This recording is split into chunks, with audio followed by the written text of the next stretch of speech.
Another app for inventory, one for CRM. Oh, don't forget accounting. Wait, which login was that? Or you could use Odoo, one fully integrated system that does it all without the hassle. Ditch the app overload. Get everything your business needs on one platform. Try Odoo free today at odoo.com. That's ODOO.com.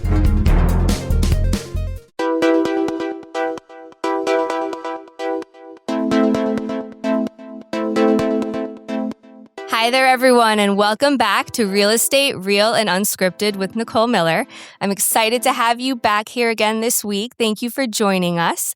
I am having with me today, as you know, we've gone through very niche subjects, everything and anything that touches the real estate industry. And so one thing is lending, and it's not just one kind of loan, right? So we're going to have a total, probably like a dozen different people on this show talking about all different types of loans. And so today with me, I have Todd Fogel, who is a renovation lending specialist with Cross Country, and he is also a certified renovation instructor and has written a CE class as well. And so he is someone that I love like that because it's about knowledge and education. And so I really gravitate towards professionals like that as well to really make sure that we're doing right by the consumer and educating and being a specialist in our craft. And so that is what you do. You're very specialized in that. So thank you so much for coming on today with me and helping drop some knowledge for everybody out there. And so tell me a little bit about yourself and what makes you special, like what makes you different. So I'm very big about shaking up the industry, doing things differently, adding value, or, just kind of making, shaking it up and doing things differently. What would you say is, special about you? What do you do differently? And tell us a little about yourself. I've been in the mortgage business for over 30 years, and I had the opportunity almost 18 years ago to specialize. And they said, you can do down payment assistance, you can do government loans, you can do renovation financing. And I had done a few of those before I agreed to become a specialist. And I had done construction in Broward County. I sat on the City of Fort Lauderdale's Historic Preservation Board. I was one of the youngest voting members on the board at that time, good 20-some years ago. And I relocated houses and saved them from demolition to get a Walgreens built. Oh. And I got acknowledged. I got recognized and acknowledged by the mayor. And so when renovation financing became an opportunity for me to become a specialist, I was with a lender and I said, I'd love to do it. And she said, well, we already have a renovation lending specialist in your office, so we can't have two of them. So I called another office in Fort Lauderdale and I said, transfer me, I'll be your renovation specialist. And it wasn't just me calling myself a renovation lending specialist. I actually got trained and certified to do these products. It was a week intensive program where they fly you out, you're doing case studies, you're getting up on stage and explaining to the group of how to sell this, how to process this, everything. And I was with that lender for 9 years.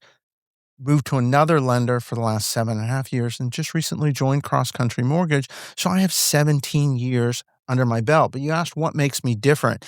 I'm very education-based. I feel the more you know, the better you're equipped and the more armed and dangerous you're out there to know. Instead of saying, oh yeah, I'm not interested. Well, do you know about it? No, I don't. Learn and make an educated decision to say yes or no from there.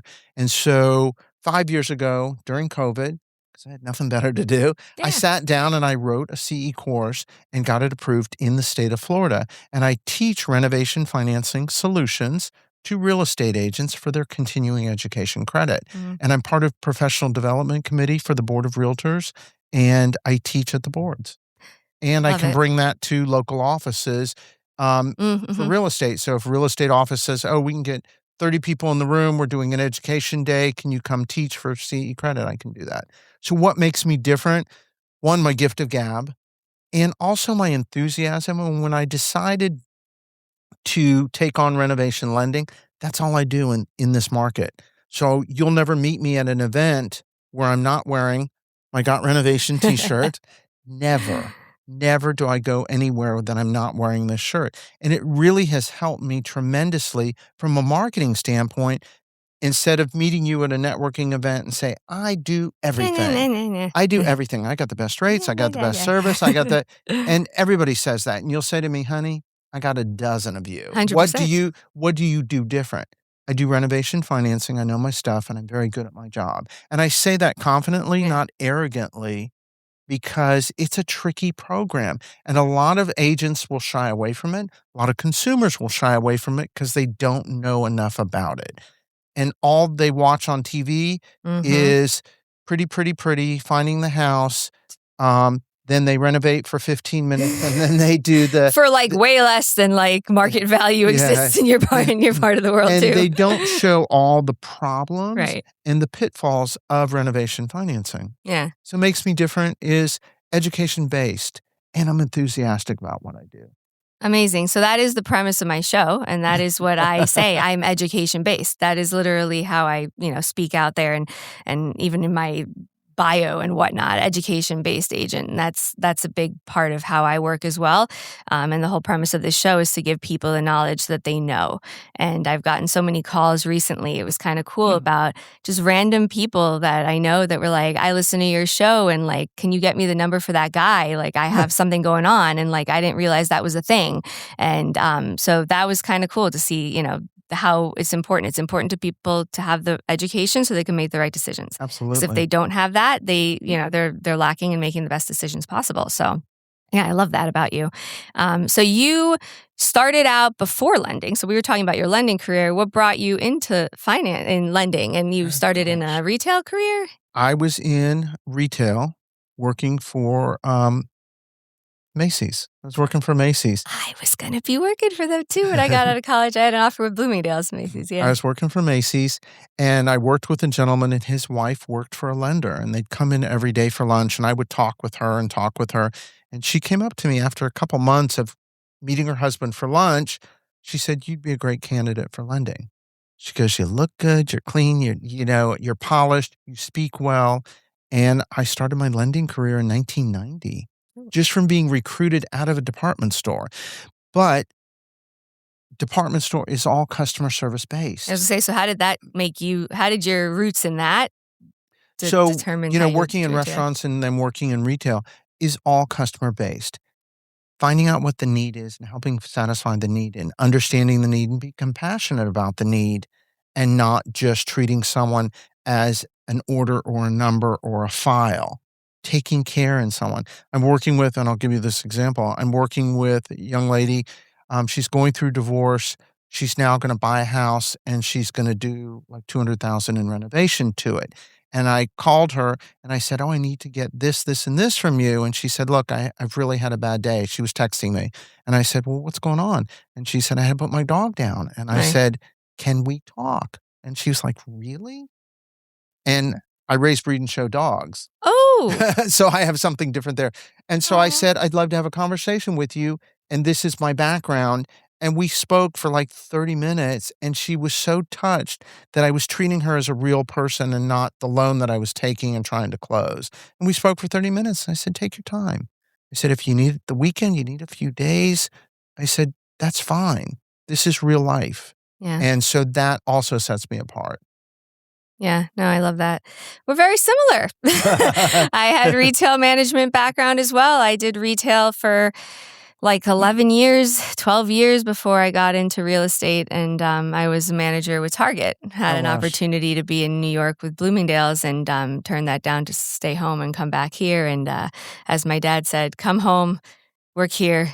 Don't, taxes were cheaper, right? And then you buy a house. And so that's kind of what I did. But yeah, retail was a big part and the service aspect of it, I think really kind of really lends to how I work and how I do things in my career today as well. So. And I've seen ups and downs in the lending industry. I've been in the lending industry for over 30 years, doing retail, dealing with customers directly, doing wholesale where you only deal with mortgage brokers who deal with the customers. So you never meet a customer. I did onboarding, processing management, underwriting management, appraisal, closing. So You've touched everything. I've touched everything. And I'm very much operation minded because it makes me a better salesperson out in the field to know how the backside works. I love that. We're very similar.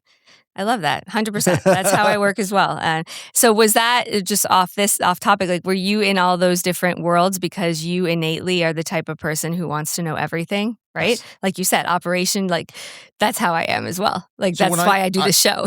I was with a lender years ago and I said, I want to get cross-trained in all the departments. And they go, why? And I said, because it's going to make me a better salesperson. Yeah. So when someone turns in a loan and it's stuck in onboarding for 2 weeks, why?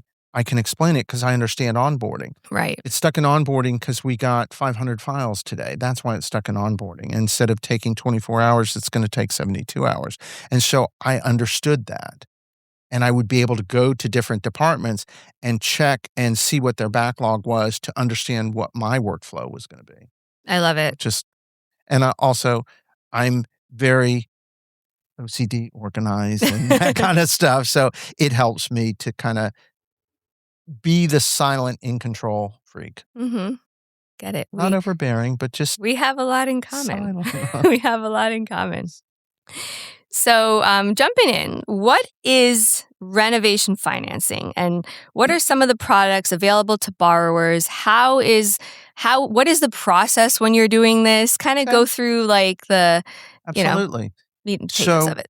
There are mortgage products. This is my elevator speech.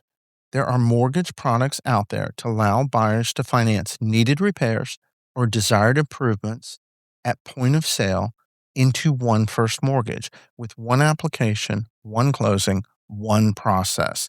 And so a needed repair would be you're looking at a house and it's got a 25-year-old roof, or it's got faulty plumbing, or it needs a new AC system. That would be a needed repair. A desired improvement is you're showing the house, and how many times has this happened to you? Walk in the house, think, love the house, hate the kitchen. Love the house, hate the paint color. Love the house, hate the floor. Needs so much work. I don't have $100,000 to redo it. Let me find something that's already done.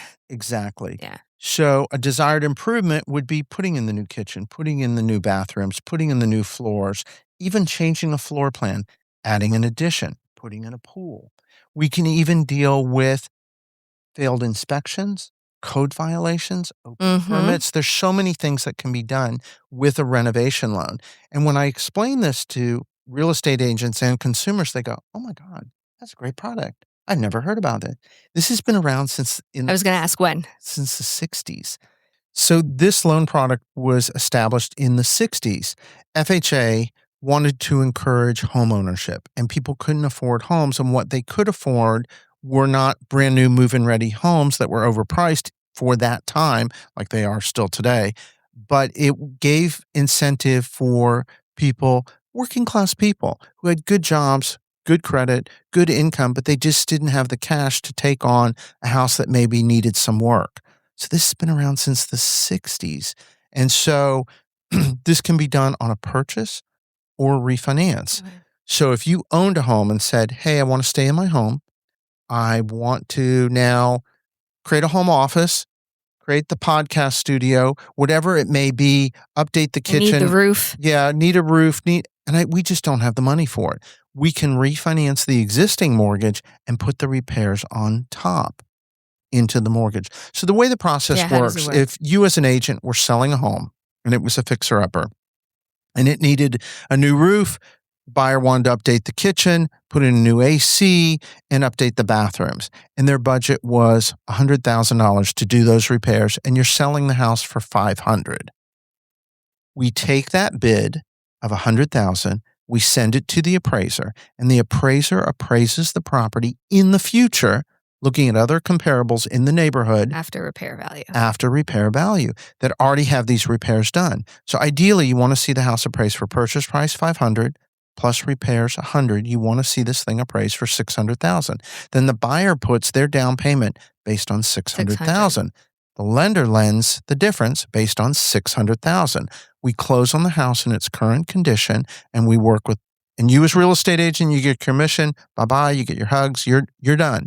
We now work with the customer and the contractor that they've chosen that we have validated to do the repairs after closing. Now, we don't hand that buyer $100,000 and say, go fix your house.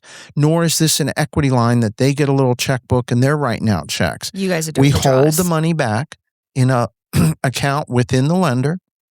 and we dole out money to the contractor as they do work. So when contractors go, oh, I don't like these renovation loans, this is the safest way because we're not handing the money to the consumer, and the consumer's going, I'm going to buy new furniture, I'm going to buy a new TV, I'm going to do this, I'm going to do all that. Or the contractor now has getting paid by a financial institution, so they got to do their stuff. And so I always say to the contractor, if you do what is on the repair bid, you will get paid. The faster you work, the faster you get paid.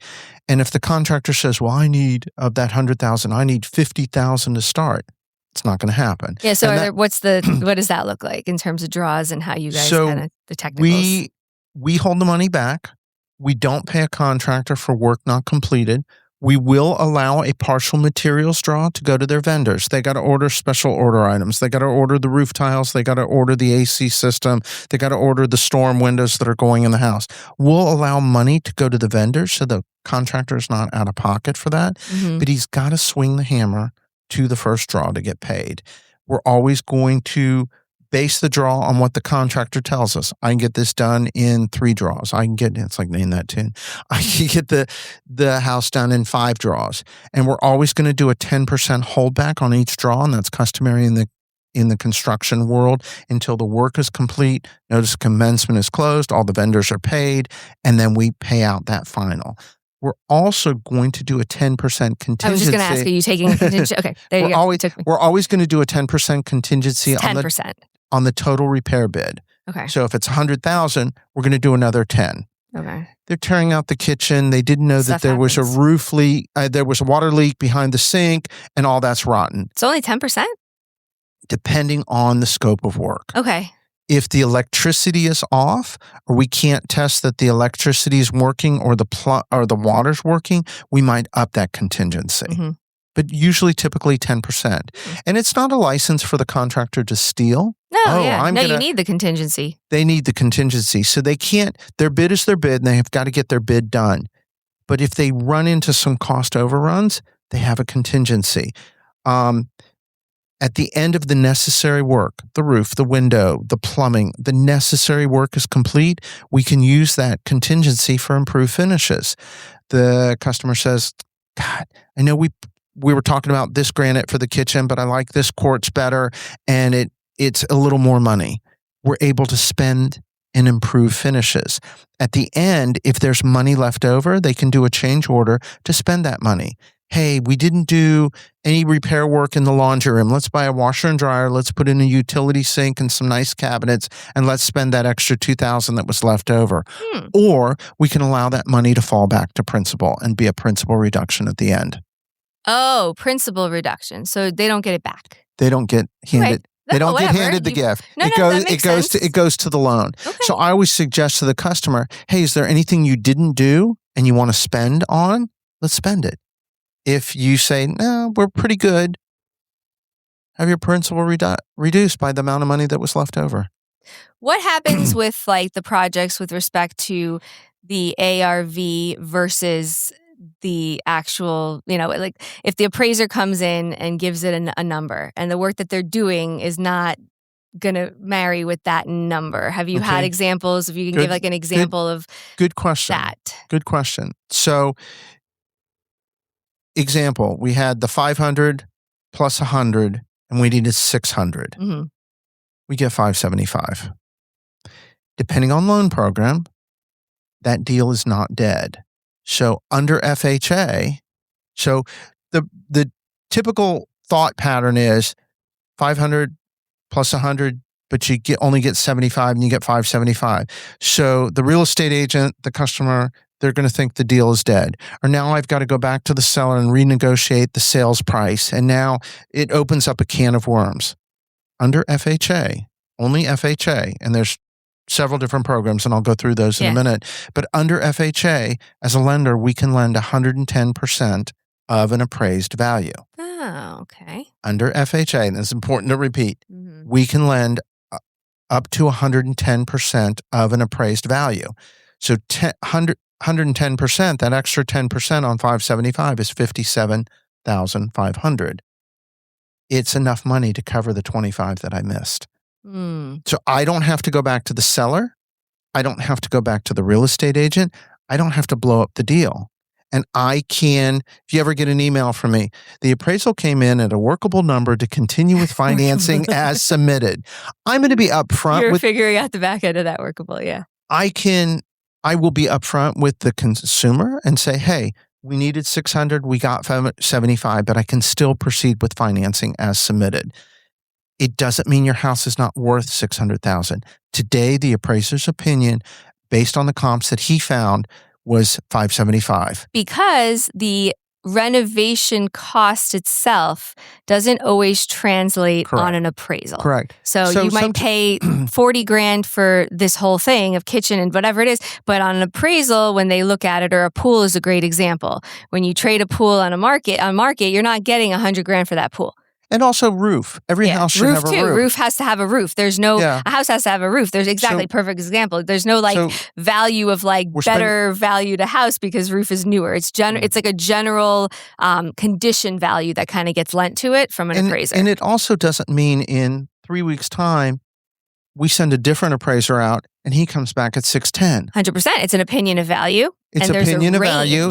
And it's also the research that he does or she does to find the comparables to support a value. And that's where I always get a real estate agent involved to say, are we going to hit the value? So I would say to you, Nicole, are we going to hit that value? And you go, my highest comp is 575. Okay, we're under FHA. I'm good. So if I was doing a Fannie Mae product, a conventional product, I don't have that 110% financing.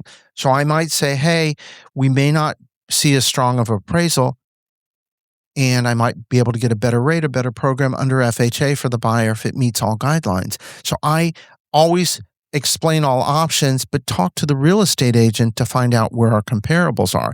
Now, if we had 500,000 plus 100 and we came in at 495, there's a problem. This house is overpriced. Then we're going back to the real estate agent, we're going back to the seller, or it only appraises for 525. And in my opinion, you shouldn't even get to that point in the first place because the agent should be running some solid comps. But we do run into that. And I have no problem talking cordially and diplomatically with a listing agent, with a seller, to be able to explain. But if we had 500 plus 100 and we came back at 5.25, house is overpriced. Right. We're only getting 25,000 for 100 improvements. The house is overpriced.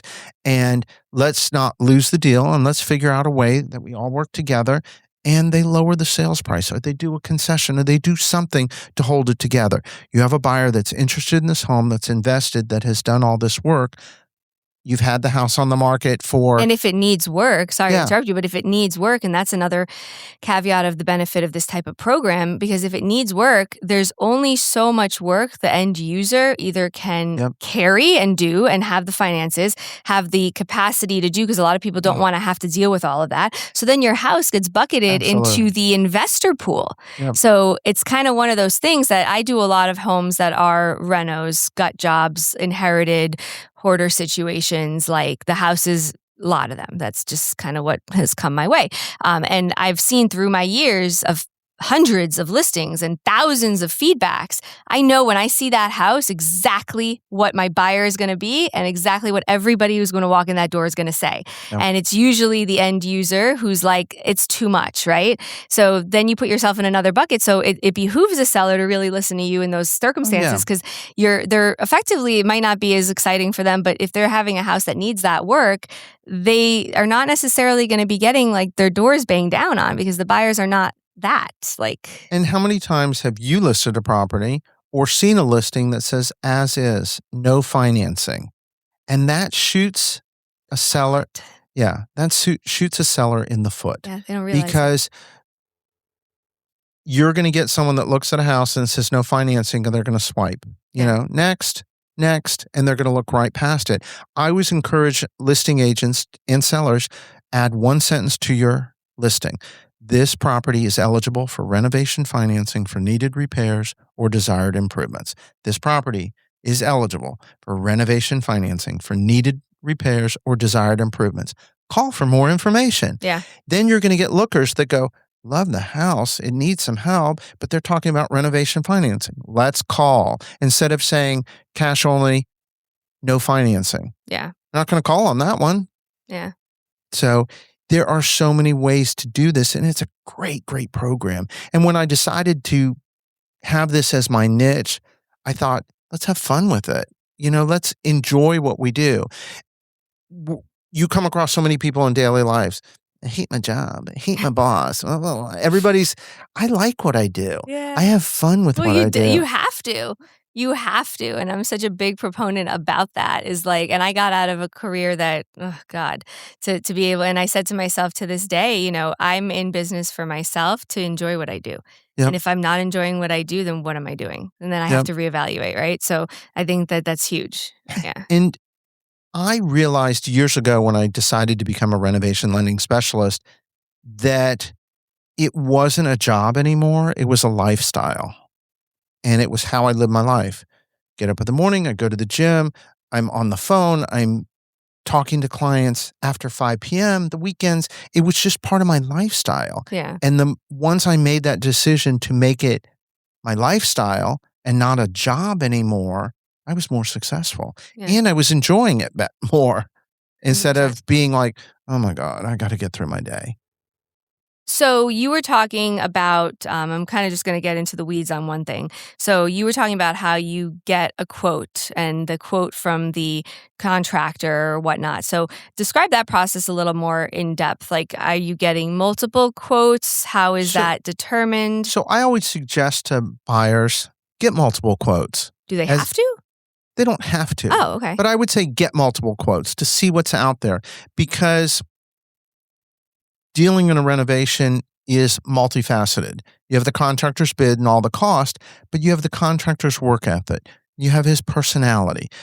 This is going to be someone you're going to be having coffee with in the morning for a couple months. Yeah. So don't choose the cheapest guy, because he might be horrible to work with. You want to do your research too. Yeah, do and your I shared research that on another show. and ask for references and talk to other. What did you think of John? Was he good? What was his work ethic? And I always ask a contractor, how are they going to treat my home? And some contractors, we're in there, we're going to do our job. Blah, blah, blah. I'm going to treat the home like it was mine. Okay, that resonates with me. Mm-hmm. Also, you want to make sure that they have a lockbox on the property and they clean up after themselves. You don't want to come into your home and their tools are everywhere. It looks like a bomb went off, and you can see what they had for lunch because the wrappers and the lunches and the crushed Coke cans are sitting there. I don't want to see that. I want to see someone that takes pride in their work, that cleans up after them, and locks up their tools at the end of the night. Yeah. Because if for some reason you're broken into, you don't want to be responsible for all those tools that are missing. No, and it's. I think I'm going to have a contractor on the show as well specifically, but we've done different show topics that kind of touched on everything around how to like vet people. Yep. And so one thing that one of our previous guests had shared, he does permits after the fact and things. Oh, wow. And he was saying, go into I was saying go into Sunbiz, Yep. see so who's the owner, and did that guy have a company before, and was something shut down before, and then now they have a new LLC with another partner and they're working with someone else. Look at the public records to see if there's any kind of issues against them. Look at the court records in those counties around you, Broward County, Miami-Dade, Palm Beach, in this area. See if they've ever been sued. Yep. Look on the he was saying go into the city's permitting and the last job, or ask for a couple of the last jobs they did. You could look at the permitting and see the timelines of their permitting, if they had failed inspections. There's a lot of different things. And then also reviews. I think that's very big. I have hundreds of them. Footprint online is important. If your person doesn't have Absolutely. a footprint, and then also who are you dealing with? Is it a contractor? Is it a GC who that's the GC and that's the company? Or are they working, or is that plumber working under someone else? And there's a few different things to kind of keep, get yourself protected. Also have to ask the guy who came out to the house and did the bid, is he going to be overseeing the job, or is it going to be someone else in your home? And you need to understand that, because if you had a bid filled out by one person, then the job starts and there's a stranger in your house, you're like, who are you? Right. And you want to understand their process, because that's going to help you. And then also dealing with a lender that's going to hold the money and project manage with you. We're going to call the city and the municipality and make sure the work that they're doing, they're pulling permits for. Yeah. And the city's doing inspections and we're doing inspections to release money. Right. So it's multi-layered, but you need to ask your questions. I always suggest, back to your question, get multiple bids. See how they compare. One guy could just be so out of range and another guy could be under. And also, depending on the scope of work, certain programs require us to get what is called a HUD consultant. So under FHA, when the work is over $75,000, under conventional, when the work is over $100,000, we get a HUD consultant. HUD consultant is an independent inspector that evaluates the numbers to make sure it is feasible to get the work done. You got to make sure he's not charging too little or he's not overcharging. Right. Hey, Mr. Contractor, you're overcharging. In the market, this task should not cost this amount of money. You need to reel it in. Hey, Mr. Contractor, you're undercharging. If you get going, you're going to run out of money because you didn't allot enough money for this. And so we'll get a HUD consultant, and that's required by FHA and Fannie Mae for us to do as a lender, and we require it. And it puts us in a better position that if the customer becomes a first payment default and they walk away from that loan, we're holding the house, we're holding the money. We got to make sure we get the work done because our collateral isn't $500,000 anymore. Our collateral is $600,000. Right. So we've got to make sure that we can get the work done. So we're always going to double check our numbers. So it is a thorough process. People think, oh my God, there's so much involved. Yes. But when you're dealing with a specialist like myself that has done this for over 17 years, that's what you want to do. And I was going to say, why is it important to go with someone that's a specialist? And I'll touch base on that too. You know, you know how to handle it because I've done this for many years. And when you speak to others of your kind that don't do this and don't know it, it literally, they make it seem like it is the end of the world. It is like, oh, and dude, you don't want to go down that route. Trust me. And like they dissuade the buyer against it. And like, you need to do this and you need to do that. And it's such a process and it's a blah, blah, blah, blah, blah. But if you have someone who knows those intricacies, like you treat it like it's like, all right, let's do this. Well, and in how you said interview the contractors, interview your lender. Yeah. Oh, I'm going to use the lender that's in my real estate agent's office. Ask him. Have you done a renovation loan before? Yeah, I did one a couple of years ago. It was kind of hard. Okay, run. You want to find someone that specializes because this is in my head. My guidelines, the process, it's all in my head. And that's for 17 years of explaining it, doing it, and originating and closing loans. You don't want to deal with someone who goes, oh yeah, we do renovation financing. How many did you close last year? I did one. Don't do that because that becomes a harder process. I just took over a loan recently that's closing on Monday, and she was with another lender for 3 months. 3 months, and he couldn't get her loan closed. Doing a reno. Doing a renovation. Okay, yeah. He said he did them. No, he didn't do them. After a little more investigation, he wasn't really well versed, and it caused a lot of problems. I took over that loan, and I closed that loan in 45 days. Amazing. And this process should take 45 to 60 I was days. say, how long is this? When you hear, oh, they're a nightmare and they took 4 months to close. No, they should not take 4 months to close. That tells me there's an issue with the lender that they're not versed in what they're doing, or there was a credit borrower issue separate from lending that they didn't, kind of fess out. And I always ask the real estate agent and the customer, is there anything about the property that I should know about? And so I've taken over files that fail during appraisal. I get a file, it's been in the system for 2 months, they do the appraisal and it fails. And I said, well, what's the issue?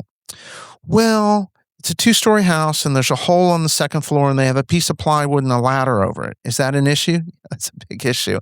And the previous owner was renovating the house and all the sinks and all the toilets and everything are stacked in the master bedroom and nothing's hooked up, so nothing's functioning. But that hole and whatnot, can you bake that into the fixings Oh of this gosh, house, yes. right? Yeah. But this should have gone renovation from the start. Right. But no one said anything. Oh, we're talking not renovation loan. We're talking regular loan. That was a regular loan. That was a regular loan that failed at appraisal. Yeah. And people didn't ask a lot of the questions. And I always tell the real estate agent, be upfront with me. Yeah. Tell me what's going on. I have a listing. All the sinks and toilets are stacked in the master bedroom. We don't have working bathrooms. Is that a problem? Yes, that's a big problem. You cannot go conventional on that. You're going to have to go renovation. Yeah. No, I have one too now that is that has water damage, and there's mold and dry and wood rot on the outside of the shower, and then on the other outside of the shower, on both sides of the shower. And I have it in the broker remarks and that's good. And the instructions, because I will let people know if you're sensitive to mold, there is some, just be careful. I like to make sure I do that. And then I can't tell you how many people have been like, my client is interested. And I'm like, are they financing? Yes, 10% down conventional. I'm like, did you read my remarks? Did you see the property? And they're like, yeah, what's the problem? I'm like, there's mold on both sides of the shower. The shower is completely decrepit. There's water damage. How do you not know that can't go regular conventional? And so for you, just to add to that sentence, should be... I do. I have something about I say cash or renovation loan. I have a sentence about that. Yeah, 100%. But my point is nobody read that line. But I did on the flip side that they don't tell us as a lender. Mm-hmm. We're going to see it when we do the appraisal. Oh, maybe they won't notice the mold and the black spots on the ceiling and any of that. I'm like, oh my gosh, we're going to see it. Be upfront. Yeah. It makes the process so much easier for everybody. Because when I take over loans, the transaction's been going on for a couple months. It failed because of appraisal because people weren't upfront. And then I get the customer and the real estate agent, everybody's mad. And I'm like, hey, nothing to be mad about. I'm just talking to you for the first time today. We just met today. I will do my best. You can't be mad at me. I know you're mad at the situation, but please don't be mad at me. Yeah. I'm going to help you. No, it's about the preparation. And that's also, like I said, about the education and the knowledge. Absolutely. And why why I wanted to do this show was to just elevate it out there. Because I've seen all sorts of stuff like that. Like, why would you go down that route? Like, you need to know when you take that listing, what are those items that are going to be a problem? Yep. And it's like, Absolutely. okay, this is okay, Mrs. Seller, listen, like, here's where we're at. Like, you've got this issue. There's mold growing on the wall. There's water damage. Like, that's not going to fly with an appraisal. This is going to be a subject to, and subject to is going to end up you redoing the whole bath. I mean, we can't go down that road. So I think that the agents have to be better. And I'm going to say that, put a target on my head. I don't care. But the agents have to be better about selling the property and doing the research and educating and the whole background and not just a sale. And on that note, because there are solutions. 100%. Yes. There are solutions that can accomplish that. And as a specialist, nothing scares me. Yeah. I think I've seen it all, and then something will pop up after my 20 years, and I'll be like, oh, now I've seen it all. Yeah. But nothing scares me. Everything has a solution. And we can do even a tear down. So I have a house right now. Kids inherited Big Mama's house, and they want to keep it in the family, but they feel they should tear it down and build a house. And I said, why? I said, let's get the house cleared and let's look at it. We might be able to rebuild it brand new at a lesser cost and a faster time frame. It has a slab foundation, which I can utilize. We can add to the slab. We can never cut away from the slab, and we can rebuild that house. And instead of going down to the dirt, if you go down to the dirt, that's new construction. But if you keep the slab or keep the structure, and you don't have to keep one wall or, there's misconceptions on perception of what you need to keep. I can go down to the slab. As long as I keep the slab and it's in good condition, we can do a renovation loan. And building a new house is 12 to 18 months. Yeah. Renovating a house could be 6 to 9 months. So I can get someone in a home faster at a lesser cost under a renovation loan, which is an easier process. So what would you say, I guess we kind of touched on that, would be like the biggest misconception out there about this product, or a few misconceptions you've seen? There are so many. One, it's a complicated product, and you'll have agents that will, no, we're not even going to go down that road. We're going to find you a house that's in better condition. That's not necessary. And then also you have lenders that just don't know it, so they won't sell it. Mm-hmm. Oh, it's very complicated, and let's just find a move-in ready, and I can do a faster loan. I can close a renovation loan in 45 to 60 days, not an unheard of time frame Right. in this process. Can I do it in 30 days or less? No, I'm not your lender. Because there's too many moving parts. No, I mean, this is, yeah. There's too many moving parts. There's a home inspection. Then you're going to interview contractors. Then the contractor's going to write a bid. Then we have an appraisal that's a little bit different that may take a few more days than a regular appraisal, non-renovation. So misconceptions, it takes too long. Well, if you're working with an inexperienced lender, yeah, it could take you a long time. If you're working with a specialist, no. It's a lot of paperwork. Yes, there are more forms and there's more paperwork to fill out. We're validating a contractor. The contractor has to fill out a validation package. Which is good. That protects you. Yep.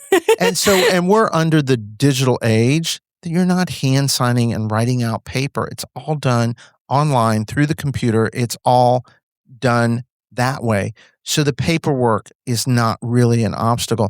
I think what the obstacle is the lack of education. Mm-hmm. That's our obstacle. People don't know about it and are afraid of what they don't know. Mm. And when you give them down to earth, hey, this is how it works. I'm not going to talk up here, that you go, what was he talking about?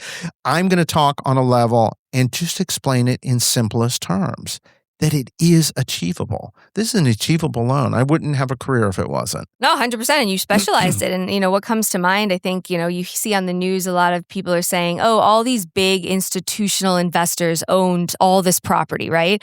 A lot of the property that needs the work are going to investors, right? So in essence, what you can provide them is grasping that back, right? Taking Absolutely. that back from the big guys that are able to do all this work. And you can then make the house your own and make it nice and have it the way you want it and not pay for someone else's renovations. And while it is, any renovation's always stressful, but it's a blip in time of your existence. And then the afterwards, I think is great. It's also a big deal. And I mean, we bought our house 20 years ago and we gutted it down to the bare walls and floors and put in new kitchens, new bathrooms, new floors, new entrance doors, and we customized it to our taste. Yeah. So it was like building a house. I picked the finishes, I picked the cabinets, I picked the toilet, I picked the pools, the stove, the refrigerator, and I customized that home to my taste. And then another misconception would be it's not achievable, but it is. It's so achievable. Yeah, no, I'm excited about that. I love being able to share this, and hopefully it can help some people out there. So what would you say, how are the current market conditions, including tight inventory, higher prices, affecting the demand? Have you seen waves in your business? Oh, absolutely. How has it changed over the years in different segments and times and It's really hard right now for world conditions that there's a war going on right now. It's affecting interest rates. It's affecting the fear factor of, do I buy a home right now? But I've stayed in the mortgage business for over 30 years, even when we had the bottom fallout in 2008 and everything crashed and lenders were closing and going out of business. I stayed in the mortgage business because I always thought the mortgage business is going to be like the medical field. Yeah. People are always going to get sick. People are always going to be buying houses. And at the start of COVID, I was actually my busiest. When COVID hit, my life and lifestyle didn't change. I was working from home as it was, and I got busier because people were refinancing. They were taking out money to do fix-ups on their houses. People were still buying houses. If I have to hunker down and be, sequestered and quarantined for a period of time, I'm going to buy a new house and we're going to fix it up and we're going to do it. So I was busier at the start of COVID than I am now. So to answer your question, the market does affect and what's going on in the world. It doesn't help us that interest rates are high, but people are still buying houses. And I ask consumers, don't get stuck on a number. When you go buy a car, what do you say? Show me my payment. Yeah. Show me my payment and help me afford that payment to buy this car. You don't ask, what interest rate am I getting on my car? Never. You ask, what is the payment? We've got to treat buying a mortgage the same way, because interest you can write off on your taxes.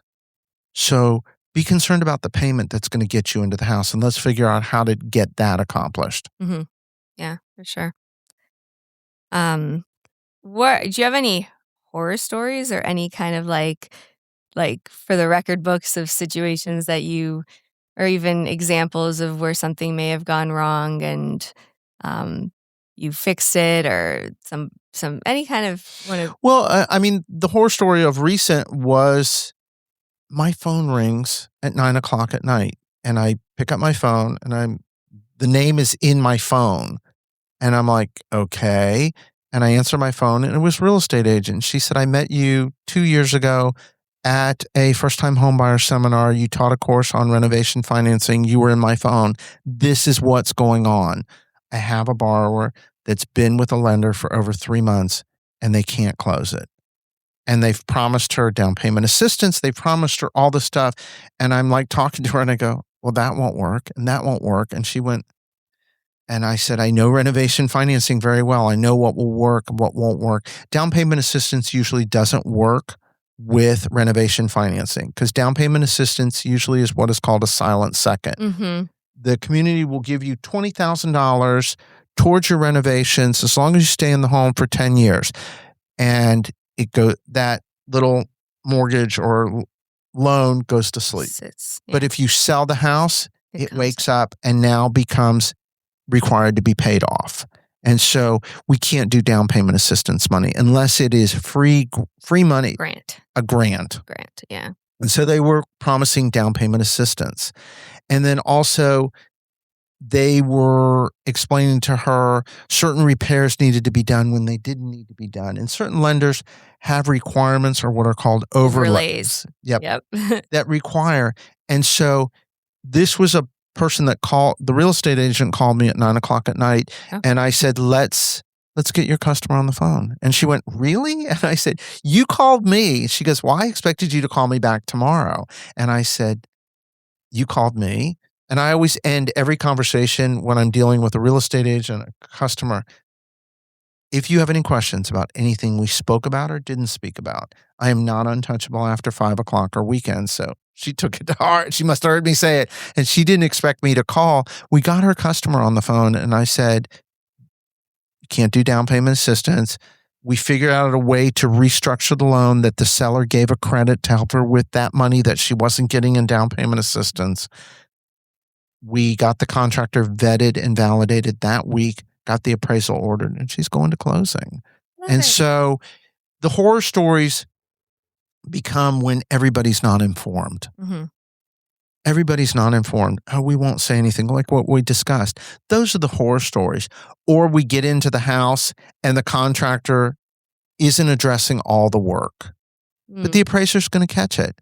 And then we solve it and we pivot. We go back to the contractor and we say, you need to add this, this, and this to the scope of work. We put it back into underwriting and we up the money that they're trying to get approved. So question, you say we get into the house. So is that the appraiser? The appraiser. And the appraiser is trained, has certifications in like the reno side of the loans, when not just... we as lenders go out and order a renovation appraisal, we go to a blind pool, so there's no bias or, connection. And we're looking for appraisers that have done renovation financing, and we're going to look for appraisers that work in that community. And then also as a specialist, you need to know how to read that appraisal. I go through that thing and go, okay, he wants to see the soffits fixed. He wants to see the rotten paint around the window in the back of the house. That needs to be fixed. It wasn't on the bid. So you've got, as long as being a specialist, you got to know how to originate, but you got to know how to read the documents. And I think that's my background in processing and underwriting and appraisal, and how to read the documents instead of like, oh, we got our value, we're good. Yeah. You got to read that thing, because the underwriter's going to read it. And I want to troubleshoot before it gets to the underwriter, not put it into underwriting, then she catches something that I could have caught the week before and could have addressed. And that's so important. Something just came to mind. I had a buyer, and it wasn't my buyer, it was my listing, not even reno loan, but reading the appraisal, right? And so they got the appraisal back, and they, I always follow up, was everything good with respect to the appraisal? Yes, it came in at value, we're good. And that was like week 2. And it was like a 4 or 5 week closing. And then like 4 days before we closed, we get the loan officer is like, hey, so the appraisal had a subject to on it. And I'm like, what do you mean the appraisal had a subject to? You emailed me telling me we were good. We missed that. I said, you looked at the value. You didn't look at the subject to. And for listeners out there, subject to is the appraiser's going in there. And he's like, I'm going to give you this value subject to you fixing these things. And he gave them like 3 days before closing. And I'm like, are you serious? Because the underwriter or quality control, the final check. The QC checked it, right? They caught it. And it came out after. So like the detail and the level of detail that you bring is so important. Oh gosh. And that's so important. That's where my OCD comes in. Yeah, no, you got to work with someone. Comes into my advantage. Yeah, no, you got to work with someone that's like crazy like that. Like I say the same thing about me. Like I'm very particular. I think of all the things. I look at everything. Like you want that on your side because otherwise you get a report 3 days before closing that there's a subject to. I don't even remember what we did with that one, to be honest. But I remember the original story. But yeah, so. And then you have to scramble and try to get the seller to fix it, you can head things off at the pass by full disclosure and being detail oriented to read stuff. So, question: what are the different reno loan products? Because I know 203K, FHA 203K loan, right? So that's FHA's product. Yep. What are the different things you can kind of play with? There's 4 to 5 main products that lenders work with. There's FHA 203K, which is a 3.5% down payment, usually a first-time homebuyers program that carries mortgage insurance with the payment. And mortgage insurance is when the borrower is putting down less than 20%, it's mandatory insurance to protect the mortgage, to protect the lender, that if the borrower ever goes into default, the lender will be paid through foreclosure proceedings. Then there are conventional loans. And I will always move from FHA to a conventional program if I need a higher loan amount, because FHA has certain loan limits in the 600s, whereas conventional go up to over 800. So you're selling a house for 600, we need 100,000 in repairs. I can't go FHA anymore. I'm going to have to go to conventional. Or I'll go to conventional if they say, I want to put a pool in. Can't put a pool in under FHA. I'm going to have to go conventional. I'm putting 20% down. Well, I'm going to go to conventional over FHA because FHA has mandatory mortgage insurance at any down payment. Whereas conventional, I don't have to do mortgage insurance once they put 20% down. I'll look at conventional for certain guidelines. There's Fannie Mae and there's Freddie Mac. Freddie Mac has favorable guidelines similar to FHA on student loan obligations and counting a certain payment. So I can't go FHA anymore because I have too big of a loan, but they have student loans. I got to count a lesser payment. I'm going to go to Freddie Mac. Also, I have a VA product where veterans can fix a house up and finance the repairs at 100% financing. So there's a lot of different programs out there. And that is our job as the lender to figure that out. I always say to the real estate agent, you sell the homes, I'll do the loans. And don't try to be the expert telling the buyer what they need to do. Allow your lender to do that. Trust in your lender to do that, because you're going to tell, and I've had, you say horror stories. I've had real estate agents say, oh, you have to do this, this, and this, and you have to go FHA, and you have to do. They didn't qualify for FHA. I had to go conventional, or vice versa. They were telling them conventional and they had to go FHA. Allow your lender. Tell them your lender is going to get you into a renovation loan, and work with them to understand all the options and let them help you decide what's best for you. Yep. And in that space, you got to call him. You gotta call him. Yes, awesome. Well, did I miss anything that you may want to No. kind of throw out there that No. is important? Or It- no, I think we touched on a lot We of touched stuff. on a lot of stuff. Yeah, a lot this of was stuff. really good. I appreciate it. And Well, you see, I like what I do. yeah, I like what I do. I have the enthusiasm. And like you said, if you don't like what you do, you need to find another. reevaluate. Yeah. You Life need is too short. Yeah. I Life like is what too I do and I short. have fun. And it's important to enjoy, and it's important to have good balance in your life. Mm-hmm. Life is not measured by the breaths you take, but the moments that take your breath away. And that's, for me, my balance in my life and the dogs that are in my life and my family and all that. That's your balance. Work is work. So speak about the dogs. 'Cause I'm a dog lover. What you said I you raise- show you I raise? raise, breed, and show Cairn Terriers. So Cairn Yes. Terriers are Toto. I have, Oh, I have, I feel like I saw the picture. Okay, Yeah, yes, I have- yes. I have seven dogs. Oh my goodness. Yeah, we have 7 dogs. We have 3 generations in the house right now. I have Mama, her brother. I have an old aunt, and then I Oh, have that's- Mama's 3 kids. And I just got back one of the siblings. We placed her 3 years ago, and the owners called me and said they couldn't keep her anymore. And I said- to you. Yeah. Send her back to me.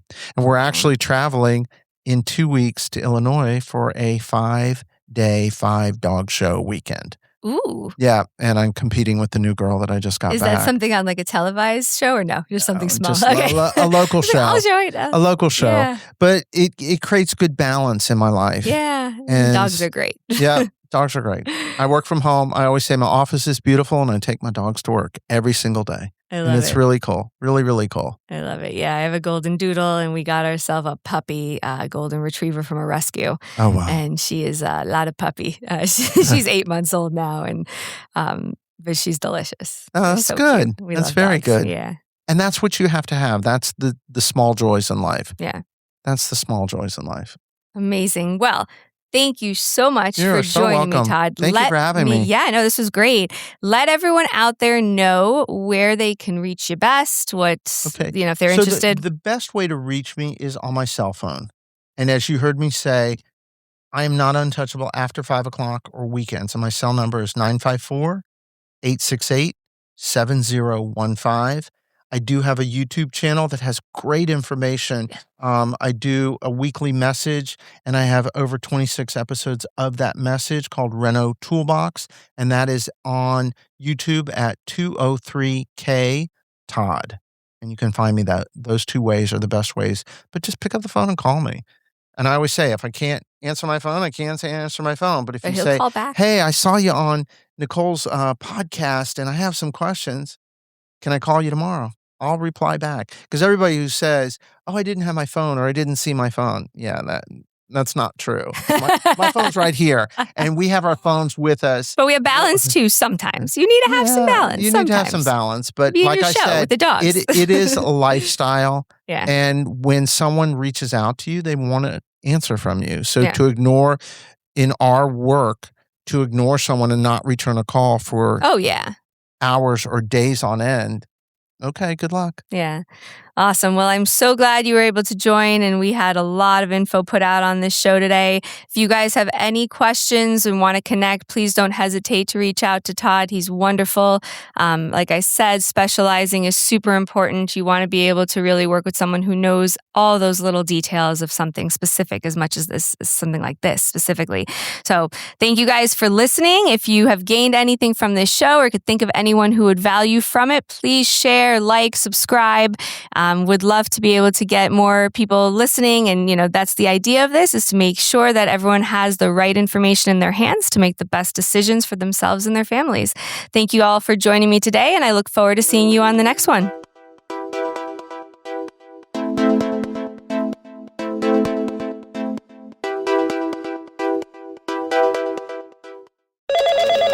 Another app for inventory, one for CRM. Oh, don't forget accounting. Wait, which login was that? Or you could use Odoo, one fully integrated system that does it all without the hassle. Ditch the app overload. Get everything your business needs on one platform. Try Odoo free today at odoo.com. That's ODOO.com.